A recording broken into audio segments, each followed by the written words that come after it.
ప్రభువు మరలా మనల్ని ప్రేమించి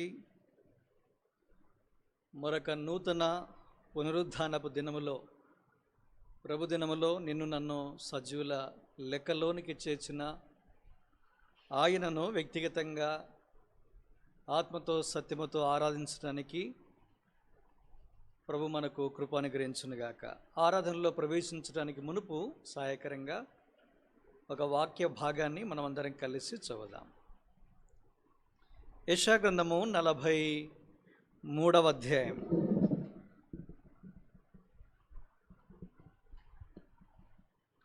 Book of Isaiah chapter 43 and reading all together verse 1 please. యెషయా గ్రంథము 43వ అధ్యాయము మొదటి వచనం. అయితే యాకోబు నిన్ను నిర్మించిన వాడగు యెహోవా, ఇశ్రాయేలు నిన్ను నిర్మించిన వాడు ఇలాగూ సెలవిచ్చుచున్నాడు, నేను నిన్ను విమోచించి ఉన్నాను, భయపడకము, పేరు పెట్టి నిన్ను పిలిచి ఉన్నాను, నీవు నా సొత్తు. ప్రభు సాయం కొరకై ప్రార్థనలో ప్రవేశిద్దామండి.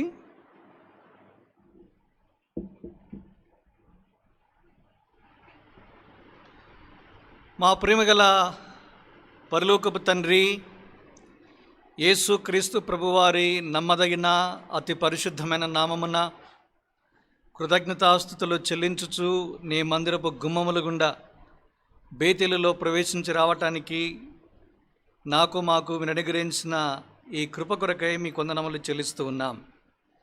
దేవా, అనేకులమైన మేము సమిష్టిగా నీ మందిర ఆవరణంలో ప్రవేశించి వ్యక్తిగతంగా సమిష్టిగా నిన్ను ఆరాధించడానికి మాకు అనానుకూలమైన పరిస్థితులు ఉన్నప్పటికీ ఈ మాధ్యమము ద్వారా నీ మెల్లని మధురమైన స్వరాన్ని విని నీ వాక్యమును అనుసరించి ఆత్మ పురికొల్పును బట్టి సజీవమైన ఆత్మ సంబంధమైన బలులు అర్పించే యాజకులుగా ఇప్పటికీ మమ్మల్ని మీరు సిద్ధపరిచిన నీ ప్రేమ అంతటి కొరకై మా తలలో వంచి ఆరాధిస్తూ ఉన్నాం. సమీపింపరాని తేజస్సులో నీవు మాత్రమే వసించుచు అమరత్వము కలిగిన దేవుడు అయినప్పటికీ కేవలము నిష్ప్రయోజకులమైన పాపం బట్టి పతనమైన మమ్మల్ని ఉద్ధరించటానికి, విమోచించటానికి, మా పాప ప్రాశ్చిత్తార్థమైన బలిగా కలవరి తన్ను తానే అప్పగించుకోవటానికి మా నిమిత్తము పంపబడిన మా ప్రభువైన యేసుక్రీస్తు వారిని బట్టి మా తలలో వంచి ఆరాధిస్తూ ఉన్నాం. మేము మొదటి నిన్ను ప్రేమించకపోయినా మీరే మమ్మల్ని మొదట ప్రేమించారు. నీ ప్రేమకు రుజువుగా నీ కుమారుడు మా ప్రభువైన యేసుక్రీస్తు వారిని కాలము పరిపూర్ణమైనప్పుడు ఈ లోకమునకు పంపి మా ఎడల మీరు కలిగి ఉన్న ప్రేమను పరిపూర్ణము చేసినందుకే మీకు స్తోత్రములు చెల్లిస్తూ ఉన్నాం. మా ప్రభువు కలవరి శిలువపై చెల్లించిన అమూల్యమైన క్రయధనాన్ని బట్టి మీకు స్తోత్రములు. ఆ శిలువ ద్వారా మాకు ఇచ్చిన గొప్ప విడుదల, ఆ రక్తము ద్వారా విమోచన కొరకై మీకు స్తోత్రములు చెల్లిస్తూ ఉన్నాం. దేవా, మరొకసారి నీ పాదముల చెంత సాగిలపడి నీ వాక్యము చుట్టూ చేరి వస్తూ ఉండగా అర్ధసహితమైన ఆత్మ సంబంధమైన ఆరాధన మేము అర్పించినట్లుగా నీ వాక్యోపదేశమును మాకు మరలా నూతనంగా అనుగ్రహించమని ప్రార్థిస్తూ ఉన్నాం.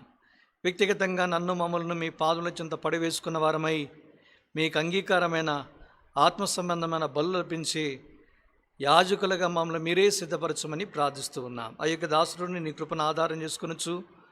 మాకు కాదు యెహోవా, మాకు కాదు, నీ కృపాసత్తులను బట్టి మీ నామునికి మహిమను ఆరోపిస్తూ ఘనత, మహిమ, ప్రభావములను మరొకసారి మీకే, కేవలము పరిశుద్ధుడైన దేవుడైన నీకే ఆరోపిస్తూ మా ప్రార్థన ఆలకించినందుకే స్తుతించి ఆద్యంతము మీరే అధ్యక్షత వహించి మా మధ్య నివసించమని, మహిమ పొందమని యేసుక్రీస్తు ప్రభువారి అడిగి ఊహించిన దానికంటే అత్యధికముగా శక్తిగల నామమున స్తుతించి ప్రార్థిస్తున్నాము తండ్రి, ఆమేన్.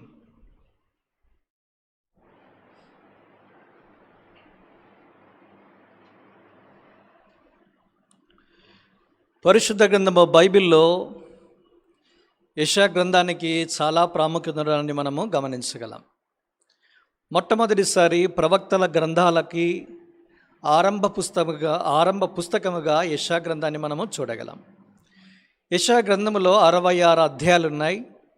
పరిశుద్ధ గ్రంథము బైబిల్ అంతటిలో కూడా 66 పుస్తకాలు ఉన్నాయి. అందుకే ఎక్కువ మంది బైబిల్ పండితుల అభిప్రాయం మేరకు యెషయా గ్రంథాన్ని మినీ బైబిల్గా వర్ణించడాన్ని మనం చూస్తాం. కనుక పరిశుద్ధ గ్రంథములో 66 పుస్తకాలు ఉన్నాయి, యెషయా గ్రంథములో 66 అధ్యాయాలు ఉన్నాయి. అందుకే ప్రతి పుస్తకము, యెషయా గ్రంథంలో ఉన్న ప్రతి అధ్యాయానికి మనము మాదిరిగా లేదా పోలికగా చెప్పుకునే అవకాశం ఉంది. యెషయా గ్రంథం 1వ అధ్యాయము ఆదికాండముతో మనము పోల్చవచ్చు. యెషయా గ్రంథం 39 మలాకీ గ్రంథముతో మనము పోల్చవచ్చు. యెషయా గ్రంథం 40వ అధ్యాయము కృత నిబంధనల మొదటి పుస్తకము మత్తయి సువార్తతో మనము పోల్చవచ్చు. యెషయా గ్రంథం మనం చదువుకున్న 43వ అధ్యాయంలో మాట లేదా ఈ అధ్యాయము యోహాను సువార్తతో మనము పోల్చవచ్చు. కారణాలు ఏంటంటే ఈ పుస్తకములో ఉన్న లేదా ఏ పుస్తకానికి సంబంధించిన సంగతులైనా ఆయా అధ్యాయాలకు సంబంధించిన మాటలలో మనము లేదా వాక్యాలలో మనము గమనించగలం. అందుకే దీన్ని మినీ బైబిల్గా వర్ణించడాన్ని మనం చూస్తాం. మెట్టికేదైనా చాలా ప్రాముఖ్యమైన అధ్యాయంలోనికి మనం ప్రవేశించాం. యెషయా 43-44 అధ్యాయాలు ఒక ప్రాముఖ్యమైన సంగతిని గురించి నొక్కి చెప్పడాన్ని మనం గమనించగలం. దేవుడు తన కొరకు ఏర్పరచుకున్న యాకోబును ఉద్దేశించి తాను ప్రారంభ మాటలను పలకడాన్ని మనము గమనించగలం. కనుక దేవుడు యాకోబును ఏర్పరచుకున్నాడు. అందుకే 135వ కీర్తన 4వ వచనంలో మనం చూస్తాము, యెహోవా యాకోబును తన కొరకు ఏర్పరచుకునెను, ఇశ్రాయేలును తనకు స్వకీయ ధనముగా ఏర్పరచుకునే మాట మనం చూస్తాం. ఏర్పరచుకున్న యాకోబును ఉద్దేశించి తన సేవకుడు అని సంబోధించడాన్ని మనం గమనించగలం. కనుక ఈ 43-44 అధ్యాయాలలో యాకోబు తన సేవకునిగా పరిచయం చేయబడ్డానికి ఆయన జీవితంలో జరిగిన ఒక అమూల్యమైన ఒక కార్యాన్ని గురించి ఈ వాక్య భాగం మనకు జ్ఞాపం చేయడం విశేషం. రాశాడు కదా, యాకోబు నిన్ను సృజించినవాడు, ఇశ్రాయేలు నిన్ను నిర్మించినవాడు సెలవిచ్చుచున్నాడు. ఏంటి కింద అన్నాడు, నేను నిన్ను విమోచించి ఉన్నాను, భయపడకము, పేరు పెట్టి నిన్ను పిలిచి ఉన్నాను, నీవు నా సొత్తు. నేను నిన్ను విమోచించి ఉన్నాను. మొదటిది నిర్మించాడు, రెండవది విమోచించాడు. కనుక ఈ డ్యూయల్ రోల్, రెండు ప్రాముఖ్యమైన సంగతులను దేవుడు మన జీవితాల్లో జరిగించడాన్ని మనం చూస్తాం. తనకు దేవుడే మన సృష్టికర్తగా మనము గమనించాలి. మొదటిది. రెండు, ఆయన సృష్టికర్త మాత్రమే కాదు, నిన్ను నన్ను విడిపించడానికి దిగి వచ్చిన విమోచకునిగా కూడా మనము గమనించాలి. కనుక ఈ రెండు ప్రాముఖ్యమైన పనులను దేవుడు మన పక్షంగా కూడా నెరవేర్చిన వానిగా మనము గమనించగలం. చూడండి, విమోచన అన్నది చాలా గంభీరమైనది. హెబ్రీ భాషలో కిన్స్మన్ రిలేటివ్ లేదా రిడీమర్ అన్న మాటకి ఇది సమానమైన తర్జుమా వాడినట్టుగా మనం చూస్తాం. సమీప బంధువు. ఋతు గ్రంథంలో మనము ఈ మాట బోయజు నోట నుండి రావడాన్ని మనం గమనిస్తాం. చూడండి, ఈ మాట విమోచన, విమోచకుడు, విమోచింపబోట అన్న సంగతులు మనం తెలుసుకోవాలంటే మొదటి 5 గ్రంథాల ధర్మశాస్త్రంలో ప్రాముఖ్యంగా లేవీకాండము 25వ అధ్యాయము 23 నుంచి 28 వచనాలు విమోచనకు తాలూకుకు సంబంధించిన సంగతులు వ్రాయబడినట్టుగా మనం చూస్తాం. కనుక ఒక వ్యక్తిని, ఆ వ్యక్తికి సంబంధించిన ఆస్తులను సమీప బంధువు విడిపించడాన్ని విమోచన అని చెప్పడాన్ని మనం గమనిస్తూ ఉన్నాం. ఈ యెషయా 43-44 అధ్యాయాల్లో మనకు సైరస్ లేదా ఈ రాజు ప్రస్తావన గురించి మనము గమనించగలం. కనుక ఈ సైరస్ రాజు యొక్క ఆధీనంలోనే ఇశ్రాయేలు ప్రజలు బానిసలుగా ఉండడాన్ని మనం చూస్తాం. దానియేలు గ్రంథంలో మనకు బాగా పరిచయము. 3 రాజ్యాలు 4 రాజులు పరిపాలించినట్టుగా మనం చూడగలం. మొదటిది బబులోను సామ్రాజ్యము, రెండవది మాదీయ సామ్రాజ్యము, 3 పారసీక సామ్రాజ్యం. కనుక పారసీక సామ్రాజ్యపు అధిపతే మరి సైరస్గా అభివర్ణించడాన్ని మనం చూస్తాం. అందుకే 45వ అధ్యాయంలో కూడా ఆయన గురించి, కోరెషును గురించిన ప్రస్తావన రాయడం విశేషం. కనుక ఈ పారసీక దేశపు అధిపతి కోరెషు పరిపాలన కాలంలోనే ఇశ్రాయేలు ప్రజలు విడిపించబడినట్టుగా మనము గమనించగలం. 70 సుదీర్ఘ సంవత్సరాలు బానిసత్వం నుంచి విమోచించి విడిపించడానికి దేవుడు 3 ప్రాముఖ్యమైన దేశాలను కోరెషుకి విమోచన వెలగా ఇచ్చినట్టుగా మనం గమనిస్తాం. మొదటి ఐగుప్తు దేశాన్ని ఇచ్చాడు, ఇథియోపియా, దాన్ని మన కూషు దేశం అంట, దాన్ని ఇచ్చాడు. మూడవది సేబా దేశాన్ని కూడా ఇచ్చి ఏం చేశాడు, ఇశ్రాయేలు ప్రజలను బానిసత్వం నుంచి విడిపించినట్టుగా చూస్తాం. ఇశ్రాయేలు వితిన్ బ్రాకెట్స్ యూదా జనాంగం. కనుక దేవుడు పాత నిబంధనలలో యూదా జాతిని లేదా యూదా ప్రజలను కోరెషు పరిపాలనలో 70 సుదీర్ఘ సంవత్సరాలు అప్పటికే నింపబడిన వారిని విడిపించడానికి క్రయధనంగా విమోచన వెలగా ఈ 3 దేశాలను ఇచ్చినట్టుగా క్రొత్త నిబంధనలో యేసుక్రీస్తు ప్రభువారిని తానే ఇష్టపూర్వకంగా నీ నా పాప విమోచన క్రయధనంగా అనుగ్రహించాడు. ఆయన వెల చెల్లించిన కారణాన నీవు నేను విమోచించబడ్డాం, విడిపించబడ్డాం. పాత నిబంధనలలో వెల చెల్లించడానికి దేశాలను ఇచ్చాడు. అయితే కొత్త నిబంధనలో నిన్ను నన్ను విమోచించడానికి సాక్షాత్తు తన సొంత కుమారుణ్ణి అనుగ్రహించినట్టుగా మనం చూస్తాం. అందుకే యేసుక్రీస్తు ప్రభువారు భూమి మీదకి వచ్చినప్పుడు మత్తయి సువార్త 20:20 మనకందరికీ బాగా తెలుసు, మనిషి కుమారుడు పరిచారం చేయించుకోవడానికి రాలేదు, కానీ పరిచారం చేయుటకు అనేకులకు ప్రతిగా విమోచన క్రయధనముగా ఆయన వచ్చినని దీనికి వాక్యము సెలవిస్తుంది. అందుకే పౌలు రమ్యంగా తిమోతికి రాసిన మొదటి పత్రిక 2:5-6 మనం చూస్తాం. దేవుడొక్కడే, దేవునికి నరులకును మధ్యవర్తి ఒక్కడే, ఆయనే క్రీస్తు యేసు అను నరుడు. ఈయన అందరి కొరకు విమోచన క్రయధనముగా తన్ను తానే అప్పగించుకునేను. కనుక కొత్త నిబంధన విమోచనానికి చాలా ప్రాముఖ్యత ఉంది. పాత నిబంధనలలో వెల చెల్లించడానికి వస్తురూపమైన సామాగ్రిని దేశాలను వెలగా చెల్లించితే, కొత్త నిబంధనలు అలాంటి వాటితో కాక దేవుడు తన సొంత కుమారుణ్ణి విమోచన క్రయధనంగా అనుగ్రహించడానికి ఇష్టపడిన వానిగా మనము గమనించగలం. కనుక విమోచనకున్న గంభీరమైనటువంటి సత్యము ఇంత గొప్పది.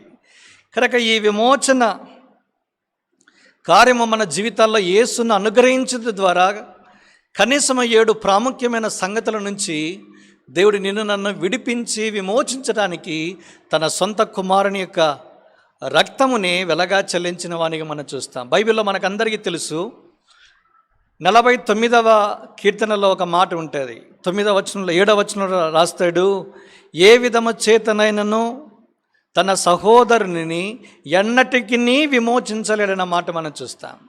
ఎందుకు విమోచించలేడు? 9వ వచనంలో రాయబడింది, వారి విమోచన ధనము బహు గొప్పది, అది ఎన్నటికి తీరక అట్లుండవలసినది. కనుక ఒక వ్యక్తిని విమోచించాలంటే, విడిపించాలంటే దుస్సాధ్యం, అది ఎన్నటికీ తీరక అట్లుండాల్సిందే. అయితే దేవునికి స్తోత్రము, దేవుడి నిన్ను నన్ను విమోచించడానికి సంకల్పించాడు. అందుకే నీవు నేను విమోచించడానికి దేవుడు వాడిన ఏకైక సాధనము యేసుక్రీస్తు ప్రభువారు. అందుకే పేతురు గ్రంథకర్త రాస్తూ ఉన్నాడు, క్షయమైపోయే వెండి బంగారు వంటి వస్తువుల చేత మీరు విమోచించబడలేదు, కానీ క్రీస్తు యేసు గొర్రెపిల్ల రక్తము, నిర్దోషమైన నిష్కలంకమైన క్రీస్తు యేసు గొర్రెపిల్ల రక్తము చేత మీరు విమోచింపబడితిరి. కనుక యేసుక్రీస్తు ప్రభువుని దేవుడి లోకానికి పంపించాడు, తను తాను శిలువ మీదకి వెళ్ళాడు. ఆయన కార్చిన మన అమూల్యమైన రక్తము ద్వారానే నీకు నాకు విమోచన అనుగ్రహించబడినదిగా మనం చూస్తాం. ఇది నీవు నేను బానిసలుగా ఉన్నాం, బానిసలుగా దాసులుగా ఉన్న నిన్ను నన్ను విడిపించడానికి యేసుక్రీస్తు ప్రభువారు తన్ను తానే అర్పించుకున్నాడు. తన కార్చిన అమూల్య రక్తము ద్వారా నిన్ను నన్ను విమోచించాడు. అందుకే దీనికి ఒక నిర్వచనాన్ని సామాన్యమైన మాటలో చెప్పాలంటే, ఒక వ్యక్తిని, ఒక దాసుల మార్కెట్ కూడా ఒకటి ఉంటుంది, అక్కడి నుంచి విడిపించి సర్వస్వతంత్రునిగా చేసి మరి ఎన్నటికీ అతనిని మరలా దాసునిగా ఉండకుండా చేసే కార్యమే విమోచన. అలాంటి గొప్ప విమోచన కొరకై దేవుని కుమారుడే నీ కొరకు నా కొరకు యజ్ఞ బలి పశువుగా కలవరసిలో వధించబడ్డాడు. ఆయన చెల్లించిన ఈ విమోచన క్రయధనానికి నీవు నేను ఏమి చెల్లించినా రుణస్థలమే. అందుకే మనం సాగిలపడి ప్రభుని ఆరాధించబద్దులం. యేసుక్రీస్తు ప్రభువారు తాను కార్చిన అమూల్యమైన రక్తము ద్వారా మాత్రమే విమోచించబడ్డానికి ఆస్కారం ఉంది. ఏ విధము చేతనేను ఎవరిని విమోచించలేరు. కనుక క్రీస్తు నిన్ను నన్ను 7 అంతల విమోచన అనుగ్రహించిన కారణాన ఈ పరిపూర్ణమైన విమోచనను బట్టి దేవుని మనం హృదయమారా ఆరాధించబద్దులమైన దేవుడు నిన్ను నన్ను ఎలాంటి సంగతుల నుంచి విమోచించాడు అన్నదాన్ని ఒక్కొక్కటిగా దీని యొక్క వాక్యాల్లో చూద్దాం. మొదటిదేంటి? గలతీ పత్రిక 1వ అధ్యాయం, Galatians chapter 1 and reading all together verse 4 please. మన తండ్రి అయిన దేవుని చిత్త ప్రకారము క్రీస్తు మనలను ప్రస్తుతపు దుష్ట కాలములో నుండి విమోచింపవలనని మన పాపముల నిమిత్తము తన్ను తాను అప్పగించుకొనెను. మీరు గమనించాలి, క్రీస్తు మనలను ప్రస్తుతపు దుష్ట కాలములో నుండి విమోచింపవలనని. కనుక he redeemed us from the present evil world. ప్రస్తుతపు దుష్ట యుగము నుంచి యేసుక్రీస్తు ప్రభువారు నిన్ను నన్ను విమోచించాడు. ఇది చాలా ప్రాముఖ్యం.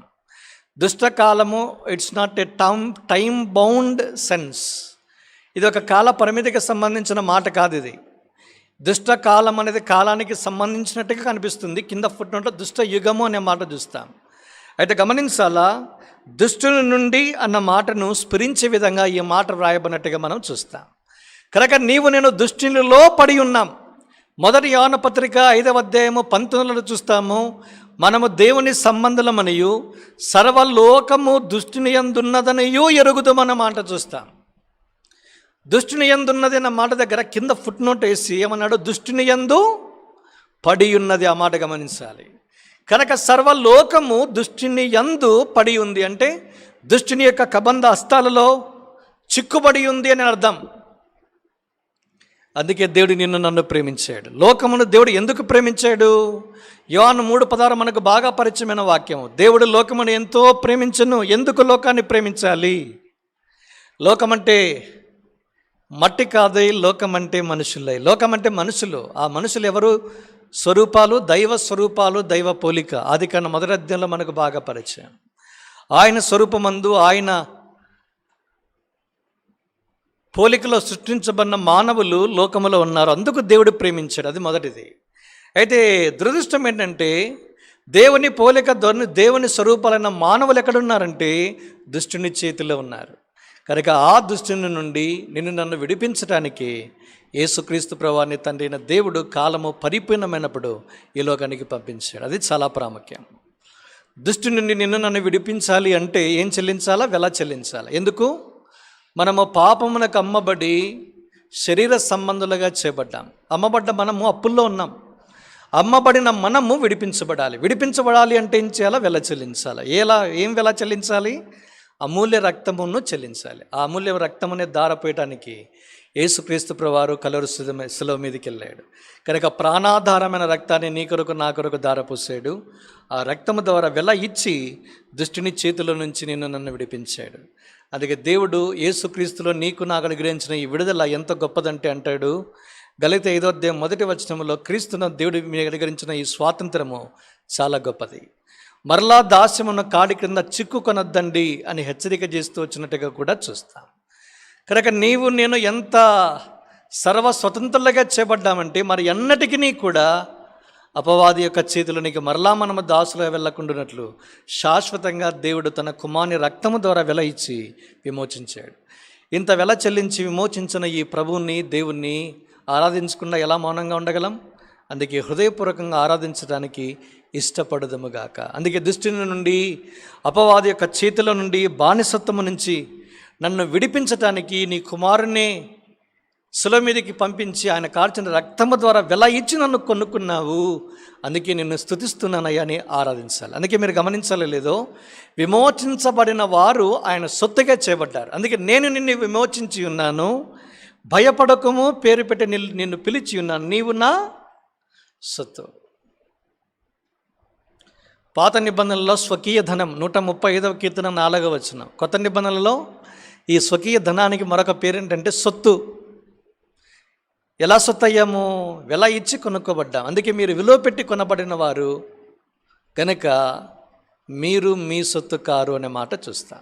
కనుక దేవుని సొత్తైన జనాంగంగా మనం దేవుడు చేశారు కనుక ఆయన సొత్తుగా, ఆయన ప్రశస్తమైన వారంగా, ఆయన పాదముల చెంత ఆయనకు ఇష్టమైన ఆరాధన సమర్పించి దేవుణ్ణి ఘనపరచుదుముగాక. కనుక విమోచనలో మొదటిది ఏంటంటే దుష్ట యుగము నుండి విమోచన. రెండవది ఏంటి? గలతీ పత్రిక 3వ అధ్యాయం 13వ వచనం. Galatians chapter 3 and reading all together verse 13 and 14 verses please. ఆత్మను గురించిన వాగ్దానము విశ్వాసం వలన మనకు లభించినట్లు అబ్రాహాము పొందిన ఆశీర్వచనము క్రీస్తు యేసు ద్వారా అన్యజనులకు కలుగుటకై క్రీస్తు మన కోసము శాపమై మనలను ధర్మశాస్త్రము యొక్క శాపము నుండి విమోచించెను. ధర్మశాస్త్రము యొక్క శాపమునకు మనము పాత్రలుగా చేయబడ్డాం. ధర్మశాస్త్రము కింద ఉన్న వ్యక్తి శాపగ్రస్తుడు. ఏ శాపగ్రస్తుని మీదకి ఆశీర్వాదం రాదు. అది మీరు గమనించాలి. అబ్రాహాము పొందిన ఆశీర్వచనం అన్యజనులకు కలగాలంటే ధర్మశాస్త్రం యొక్క శాపము కింద ఉన్న మనుషులు విమోచించబడాలి. అప్పుడు మాత్రమే ఆశీర్వాదానికి వారసులుగా చేయబడే అవకాశం ఉంటుంది. కనుక నీవు నేను ఆశీర్వాదము కొరకై పిలువబడ్డాం. 1 పేతురు పత్రిక 3:9 అంటాడు, ఆశీర్వాదమునకు వారసులవుటకు దేవుడు మిమ్మల్ని పిలిచెను అన్నమాట మనం చూస్తాం. కనుక వారసత్వము కొరకై, ఆశీర్వాద వారసత్వము కొరకై దేవుడు నిన్ను నన్ను పేరు పెట్టి పిలిచాడు. ఆశీర్వాదాన్ని నీవి నేను స్వతంత్రించుకోవడానికి మొట్టమొదటి ఏం కావాలా? ధర్మశాస్త్రం నుంచి విమోచించబడాలి. ధర్మశాస్త్రం నుంచి నిన్ను నన్ను ఎవడు విడిపించగలరు? దానికి కేర్ ఆఫ్ అడ్రస్ కూడా సాక్షాత్తు యేసుక్రీస్తు ప్రభువారు. అందుకే నిన్ను నన్ను ధర్మశాస్త్రము యొక్క శాపము నుంచి విమోచించడానికి యేసుక్రీస్తు ప్రభువారు ఏమయ్యాడు? ధర్మశాస్త్రమునకు సమాప్తి అయ్యాడు. ధర్మశాస్త్రాన్ని ముగించాడు. ఆ ధర్మశాస్త్రాన్ని కలవర శిలువ మీదకి వెళ్ళి సంపూర్తి చేసిన కారణాన, ఆయన శాపముగా చేయబడిన కారణాన నేను ఆశీర్వాదానికి వచ్చాను. ఎంత ఆశ్చర్యం అంటే, ఒక ఆశీర్వాద కారకుడు శాపగ్రాహిగా చేయబడి శపించబడిన వాణ్ణి ఆశీర్వాదానికి వారసునిగా చేయడము చాలా ఆశ్చర్యం. కనుక నేను ఆశీర్వదించబడ్డానికి, శాపగ్రస్తులమైన మనలను ఆశీర్వదించడానికి ఆశీర్వాద కారకుడు యేసుక్రీస్తు ప్రభువారు శాపముగా చేయబడ్డాడు. ధర్మశాస్త్రము శాపము నుంచి దేవుడు నిన్ను నన్ను విమోచించాడు. దుష్ట యుగము నుంచి విమోచించడం మాత్రమే కాదు, దుష్టు నుంచి విమోచించడం మాత్రమే కాదు, ధర్మశాస్త్రం యొక్క శాపము నుంచి కూడా విమోచించి ఆశీర్వాదానికి దేవుడు నిన్ను నన్ను వారసునిగా చేశాడు. ఆ కారణాన ఈ రెండవ విమోచన కార్యమును బట్టి దేవుని ఆరాధించదుముగాక. మూడోదేంటి? తీతు పత్రిక 9వ అధ్యాయం. క్షమించండి, Titus chapter 2 and reading all together verse 14 please.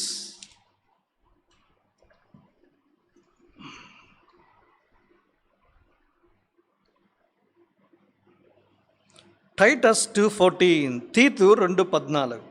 ఆయన సమస్తమైన దుర్నీతి నుండి మనలను విమోచించి చాలు. దుర్నీతి నుండి విమోచన, అది మూడవది. మీరు బాగా గమనిస్తే ఇంగ్లీష్ బైబిల్లో ఇనిక్విటీ అనే మాట ఉపయోగించినట్టుగా మనం చూస్తాం. తెలుగు అనే మాట, మీరు తెలుగు బైబిల్లో దుర్నీతి అనే మాట వ్రాయబడినట్టుగా చూస్తాం.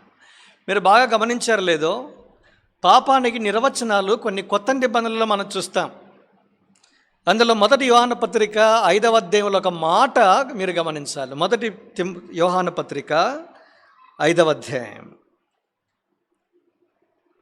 17వ వచనం. దుర్నీతియు పాపము, అయితే మరణకరము కాని పాపము కలదు. సకల దుర్నీతియు పాపము. కనుక సకల దుర్నీతి నుంచి దేవుడు నిన్ను నన్ను విమోచించాడు. మీరు బాగా గమనిస్తే రోమపత్రిక 1వ అధ్యాయం 17వ వచనంలో మీరు చూడాలి, సమస్తమైన భక్తిహీనత మీదను దుర్నీతి మీదను దేవుని యొక్క కోపము రగులుకున్నట్టుగా మనం చూస్తాం. దైవ ఉగ్రత మన మీద కుమ్మరించబడినట్టుగా మనం చూస్తాం. కనుక సకల దుర్నీతి మీద దైవ కోపము ఉగ్రత రగులుకున్న వ్యక్తిని విడిపించుట అసాధ్యం. అయితే దేవునికి స్తోత్రము, దేవుడు నిన్ను నన్ను సకల దుర్నీతి పాపము, ఆ సకల దుర్నీతి నుండి విమోచించడానికి యేసుక్రీస్తు ప్రభువుని ఈ లోకానికి పంపించాడు. మీరు బాగా గమనించాలి, దేవుని ఉగ్రత చల్లార్చబడే ఏకైక విధానం ఏదైనా ఉంది అంటే శిలువ రక్తము మాత్రమే. ఆ రక్తాన్ని చూస్తాడు, ఆ రక్తాన్ని చూసి దాటిపోతాడు. మనకు తెలుసు, నిర్గమకాండము 12వ అధ్యాయంలో ద్వార బంధముల మీద పూయబడిన ఆ గొర్రెపిల్ల నిబంధన రక్తాన్ని చూసి దూత దాటిపోయినట్లుగా యేసుక్రీస్తు ప్రభు యొక్క శిలువ మీద కార్చిన అమూల్యమైన రక్తాన్ని చూసి దేవుడు తన ఉగ్రతను కోపాన్ని చల్లార్చుకునేవానిగా చూస్తాం. కనుక దుర్నీతి అనే ఈ పాపంను బట్టి నీ మీద నా మీదగా రగులుకున్న ఈ కోపానికి నశించి మనము నాశనం అవ్వాల్సిందే. అయితే దేవునికి స్తోత్రము, క్రీస్తు శిలువ రక్తమును చూసి దేవుడు ఏం చేశాడు? కోపాన్ని చల్లార్చుకున్నాడు, ఉగ్రతను తొలగించుకున్నాడు. అందుకే నేను విమోచించబడ్డాం. అందుకే దేవా నన్ను దుష్టిని నుంచి, ధర్మశాస్త్రం యొక్క శాపం నుంచి మాత్రమే కాదు, సకల దుర్నీతి నుంచి విమోచించి ఉగ్రతకు పాత్రునిగా ఉన్న నన్ను, నా మీద నీ కనికరాన్ని సమృద్ధిగా కుమ్మరించినందుకు నేను హృదయమారా స్తుతిస్తున్నానయ్యా అని దేవుని స్తుతించబద్దులం. స్వభావసిద్ధంగా దైవోగ్రతకు పాత్రలమైన మనలను దేవుడు తన మహాకనికరము చొప్పున కరుణించాడు. ఇదే మాటలు ఎఫెసీ పత్రిక 2వ అధ్యాయం 1-5 వచనాల్లో ఈ మాటలు మనం చూస్తాం. కనుక దేవుడు దుర్నీతి నుంచి విమోచించాడు. 4వ దేని నుంచి విమోచన చూడండి, హెబ్రీ పత్రిక 9వ అధ్యాయం, Hebrews chapter 9, reading all together verse 15 please. హెబ్రీ 9:15. ఈ హేతువు చేత మొదటి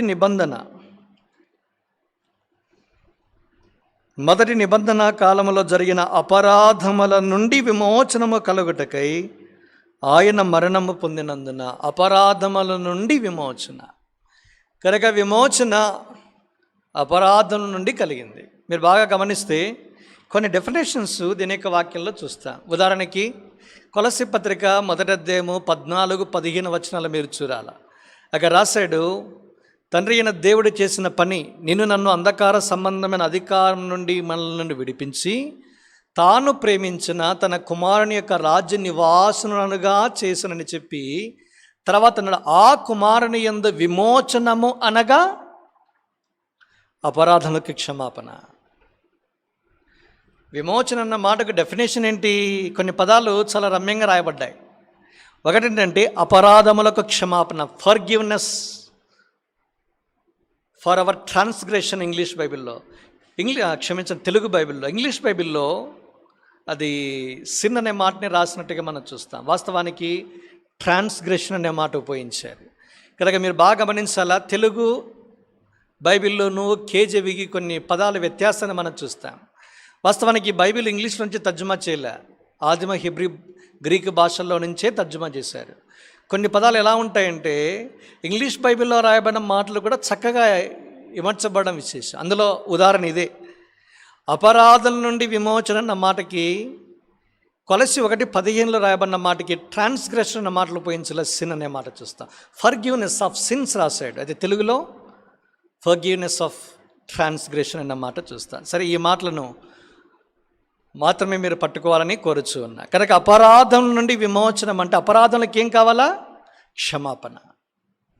క్షమాపణ అన్నది గుణము చాలా గొప్పది. క్షమించే గుణము ఒక్క యేసుక్రీస్తు ప్రభువారికి మాత్రమే ఉంది. అందుకే అన్నాడు కదా మత్తయి సువార్త 9:6లో, మనిషి కుమారుడికి భూమి మీద ఏముందంట? పాపములు క్షమించుటకు అధికారం ఉంది, అపరాధములకు క్షమించుటకు అధికారం ఉంది. ఆయనకు మాత్రమే అధికారం ఉంది, మరెవరికి లేదు. కనుక ఆయన మరణము పొందినందున నీకు నాకు క్షమాపణ. అందుకే శిలువ మీదకి వెళ్ళి ఆయన వేసిన కేకలో మొదటి బాగా, నా దేవా నా దేవా నన్ను ఎలా విడిచితేనని చెప్పిన మాటలో కిందికి వస్తే, తండ్రి వీరేమి చేస్తున్నారో వీరి కనుక వీరిని క్షమించుడి. ఆయన మరణము నీకు నాకు క్షమాపణ ప్రచురము చేస్తూ ఆయన మరణము పొందాడు, క్షమాపణ నీకు నాకు అనుగ్రహించబడింది. ఎక్కడి నుంచి? అపరాధం నుంచి క్షమాపణ.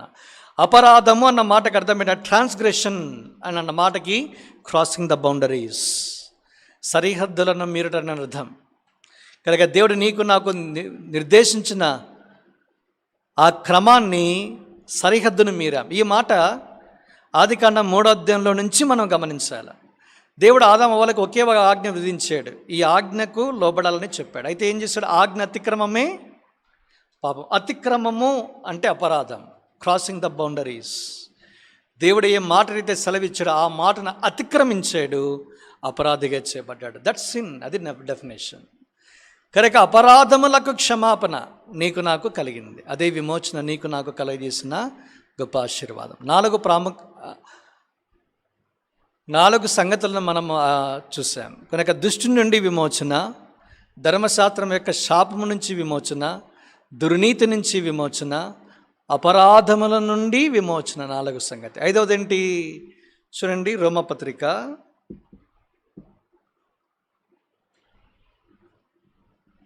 6వ అధ్యాయం 18.